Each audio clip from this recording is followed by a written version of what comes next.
Good evening to all of you. और आज बहुत हल्का हल्का फील हो रहा है जस्ट बिकॉज आज मेंस 5 6 के 6 पेपर हो चुके हैं। आज ऐसे का पेपर था। और जैसा कि आप थंबनेल में देख लिया है आप सभी ने कि इस मेन से हमें क्या क्या सीखने को मिला। इस मेन से हम प्रीलिम्स में आने वाले पैटर्न को, प्रीलिम्स में आने वाले टफनेस या इजीनेस को, प्रीलिम्स में आने वाले क्वेश्चन के लॉजिक्स को समझ सकते हैं और उस पर फोकस कर सकते हैं। तो सबसे पहले तो मैं ये बता दूं कि सारे लोग अभी कमेंट्स मुझे पक्का यकीन है कि करने वाले हैं कि मैम या दीदी आपका पेपर मेंस का कैसा हुआ। तो मेरा मेंस का पेपर जैसा मैंने सोचा था वैसे तो इतनी अच्छी तैयारी नहीं हो पाई थी, बट ठीक इतना अच्छा नहीं हुआ जैसा जाना चाहिए। स्पेशली अगर बात करूँ तो फर्स्ट पेपर के फर्स्ट पार्ट की यानी हिस्ट्री की। और आई थिंक कि फर्स्ट पेपर के फर्स्ट पार्ट यानी हिस्ट्री का पेपर सबका ऐसे ही गया होगा जिस तरीके से मेरा गया है। बाकी अगर ओवरऑल बात करें तो एवरेज से बिलो ही गया है मेरा पेपर मेंस। इससे अच्छा मेरा 2022 वाला मेंस हुआ था। ठीक है, चलो इससे आगे बढ़ते हैं। जो मेन फोकस है कि हमें क्या क्या सीखने को मिल रहा है और हमें अब कैसे तैयारी करनी चाहिए। हार्श रियलिटी में बता रही हूँ, हार्श और कड़वी सच्चाई बता रही हूँ। नो डाउट आज इस वीडियो को देखने के बाद या फिर जो भी आज मुझे सुनेंगे और जो मुझे फॉलो करते हैं, दो चीज़ें होंगी। एक तो वो डिमोटिवेट हो सकते हैं, लेकिन मैं उनसे पहले ही बोल दूं कि बिल्कुल भी डिमोटिवेट होने की ज़रूरत नहीं है क्योंकि मैं आपके साथ हूँ। दूसरी चीज़ ये होगा कि वो बहुत ही सीरियस हो जाएंगे और अपनी पढ़ाई जो अभी तक कर रहे थे उनका लेवल अलग होने वाला है, आग लगा देने वाला है। और ये यकीन मानो कि अभी भी अगर इंसान जग गया और आग लगा देने वाली पढ़ाई, आग लगा देने वाली पढ़ाई इन द सेंस कि आप बस आपको ये दिखना चाहिए कि प्रीलिम्स निकालना है। 110 सीट यकीन मानो बहुत कम होती है, लेकिन एक बात मैं बोलूँगी और एकदम दावे से बोलूँगी कि जिसने प्रीलिम्स इस बार का निकाल लिया, मेंस में उसका कंपटीशन बहुत कम होने वाला है। तो आप लोगों का फोकस प्रीलिम्स में होना चाहिए बहुत अच्छे से। अब देखो मुझे क्यों लग रहा है अब कि प्रीलिम्स इस बार टफ आने वाला है। इसके 2 3 रीजन्स हैं। फर्स्ट रीजन कि आपने देखा जो 2019 के बाद 20 से नया सिलेबस आया था, तो 20 का पेपर सभी को याद होगा, मैंने भी दिया था, मुझे भी याद था। कट ऑफ भी कम गई थी, ठीक है, और पेपर भी बहुत हाई लेवल का आया था। तो पहली बात सिलेबस चेंज हुआ। जब सिलेबस चेंज होता है तो कुछ टॉपिक्स तो बहुत ही ऊपर ऊपर सरफरे क्वेश्चंस आते हैं, ऊपर ऊपर से आते हैं, लेकिन कुछ लगभग हम मान के चल सकते हैं 40 क्वेश्चंस लगभग ऐसे आएंगे जो बहुत ज़्यादा डीप में आने वाले हैं। तो आपको अपने आप को उस तरीके से रेडी करना पड़ेगा। और उसके बाद दूसरा रीज़न ये है कि हम जो भी पढ़ते हैं ना, हम अभी तक हिस्ट्री की बात करें तो हड़प्पा सभ्यता पढ़ा, वैदिक सभ्यता पढ़ा, ऊपर ऊपर चीज़ें पढ़ते आ रहे हैं। अपने इंडियन कल्चर को हमने इतने अच्छे से नहीं देखा। हमने मुगल सल्तनत काल पे, मुगल शासन पे, मॉडर्न हिस्ट्री पे, अंग्रेजों पे, ब्रिटिश के जितने भी कार्य प्रणाली थे उन पे ज़्यादा फोकस किया, ना कि अपने इंडियन कल्चर पे। हमारा इंडियन कल्चर क्या करता है, भागवत गीता में क्या है, भागवत गीता में क्या नहीं है, क्यों ज़रूरी है भागवत गीता पढ़ना।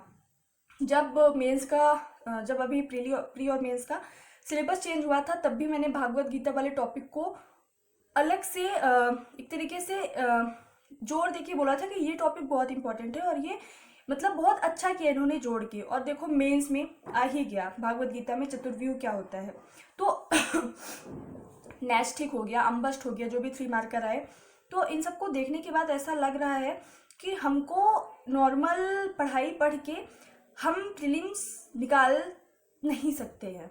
अब मैं ये नहीं बोलूँगी बिल्कुल कि आपको ल्यूसेंट छोड़ना है, बिल्कुल नहीं छोड़ना है। अगर किसी ने ल्यूसेंट पढ़ना छोड़ दी तो सबसे बड़ा बेवकूफ़ इंसान होगा वो, क्योंकि अभी भी ये कितना भी टफ पेपर आए, लगभग 20 से 25 क्वेश्चंस ऐसे होते हैं जो सबको आते रहते हैं, और अगर उनमें से आपने गलत किए तो आप वैसे भी रेस से आउट हो गए। तो कम से कम जो आपका पक्का है उसको एकदम अच्छे से पक्का करके चलना है।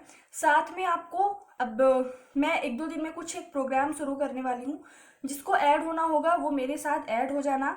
मैं हर एक चीज़ एक एक टॉपिक पे अब फोकस करूँगी कि इस टॉपिक पे कौन कौन सी चीज़ें पढ़ो और कहाँ कहाँ से पढ़ो। एक एक चीज़ आपको बहुत ज़्यादा फोकस्ड वे में, एक एक टॉपिक को, मतलब बोलते ना कि एक एक सीढ़ी क्रॉस करते जाओगे तो आपकी मंजिल आपके पास होती जाएगी। तो हमारे एक एक टॉपिक, एक एक यूनिट के एक एक टॉपिक हमारी सीढ़ियाँ हैं और हमारा मंजिल है कट ऑफ क्लियर करना। हमें विषय विशेषज्ञ नहीं बनना है। तो मुझे ऐसा लग रहा है अब कि बहुत ज़्यादा हमको सीरियस होने की ज़रूरत है, बिल्कुल भी डिमोटिवेट होने की ज़रूरत नहीं है, क्योंकि बोलते हैं ना कि अगर मन में चाह है तो वो किया जा सकता है।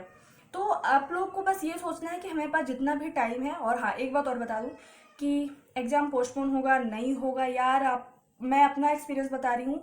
अगर इन सब चक्करों में पड़ जाते हैं, अपन सोचने लगते हैं एग्ज़ाम पोस्टपोन हो गया, काश हो जाए, काश ना हो, मतलब ऐसा जो भी सोचने लगते हैं, तो फिर पढ़ाई कहीं ना कहीं मतलब हमारी डिले होने लगती है, हम लापरवाही करने लगते हैं। तो इस न्यूज़ पे थोड़ा सा भी, चाहे संजय गुप्ता सर आके खुद बोल दे कि नहीं 100% एग्ज़ाम पोस्टपोन होगा, जब तक ऑफिशियल नोटिफिकेशन ना आए तब तक नहीं मानना है, ठीक है। 28 अप्रैल को ही मान के चलना है। अपने आप को इस तरीके से तैयार कर लेना कि 27 अप्रैल को 10 बजे, 27 है तो 28 अप्रैल को, लेकिन अपने आप को तैयार इस तरीके से करना है कि अगर 27 अप्रैल की सुबह 10 बजे पेपर आ जाए तो मैं सॉल्व करके कट ऑफ क्लियर कर लूँगा।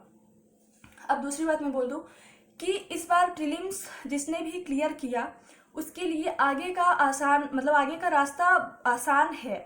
मैं ये मानती हूँ कि ठीक है, भले सिलेबस चेंज हुआ मेंस का, थोड़ी सी स्ट्रगल्स होंगी मेंस के नए टॉपिक्स ढूंढने में, मेंस को अच्छे से पढ़ने में, नए नए चीज़ों को समझने में, लेकिन कंपटीशन बहुत कम हो जाएगा आई थिंक, क्योंकि पहली बात तो सीट कम है तो मेंस के लिए चुने भी कम जाएंगे, ठीक है।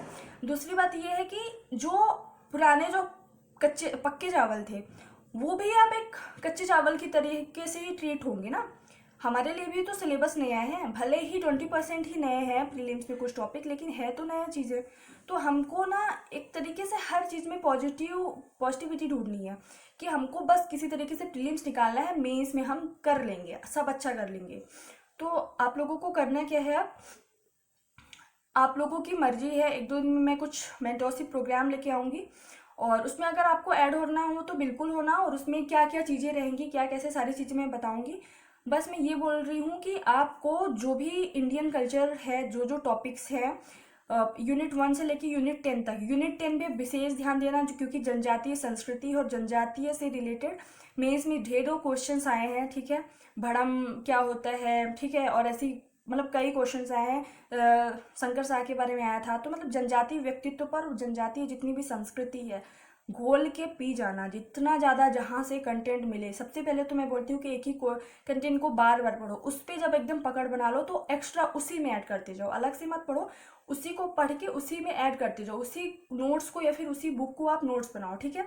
तो जनजाति पे बहुत ज़्यादा फोकस करना है। उसके साथ ही आपको यूनिट 1 के जो टॉपिक्स हैं लाइक वेद हो गया, भागवत गीता, पुराण, जितने भी यूनिट 1 में, एक तो भारत का कल्चर और एमपी का कल्चर, और जितने भी अलग से जो टॉपिक अभी यूनिट 1 में ऐड हुए हैं, बहुत अच्छे से घोल के पीना है एक एक चीज़। ऋग्वेद के अंदर के अंदर के अंदर जाना है, सामवेद के अंदर के अंदर, मतलब कि आपको एक परत परत दर परत खोलते जाना और पढ़ते जाना है, ठीक है। इस तरीके से अगर हम पढ़ेंगे ना एक एक चीज़ें, बिल्कुल भी पैनिक नहीं करना है, हम कर ले जाएंगे। और मैं जो मेंटोरशिप प्रोग्राम लेके आऊँगी तो उसमें जितने भी लोग ऐड हो गए उस पर मैं ये चाहती हूँ कि कम से कम उसमें, वैसे तो बहुत ज़्यादा बोल दूंगी, अगर 2000 क्विज होने चाहिए, यानी कि अगर 2000 को हम डिवाइड करें तो एक यूनिट के लिए एटलीस्ट 200 क्वेश्चन होने चाहिए। लेकिन उसमें मैं अकेले क्विज नहीं बनाने वाली हूँ, उसमें सबको डिवाइड कर दिया जाएगा कि इस बच्चे को इतने से इतने टॉपिक के बीच क्विजेस बनाने हैं। लगभग हमारा एम होगा कि 1 महीने के अंदर हम उन 200 क्वेश्चंस को तुरंत रट्टा मारे, तुरंत लगाएं, और एक ग्रुप अलग से बनाया जाएगा जो मेरे मेंटरशिप प्रोग्राम में ऐड होंगे, ठीक है। क्या कैसे रहेगा, क्या कैसी चीज़ें होंगी, वो अलग से मैं मेंटरशिप प्रोग्राम के लिए जब लेके आऊँगी कल या परसों तक तो आपको बताऊँगी। और अब मेरा मेंस हो गया है, जैसा भी गया, मुझे नहीं पता कि मेंस होगा कि नहीं होगा, लेकिन मुझे इतना पता है कि किसी न किसी दिन मेरा मेंस ज़रूर क्लियर होगा। और प्री के लिए मैं हमेशा कॉन्फिडेंट रहती हूँ और वही कॉन्फिडेंस मैं आप में भी देखना चाहती हूँ।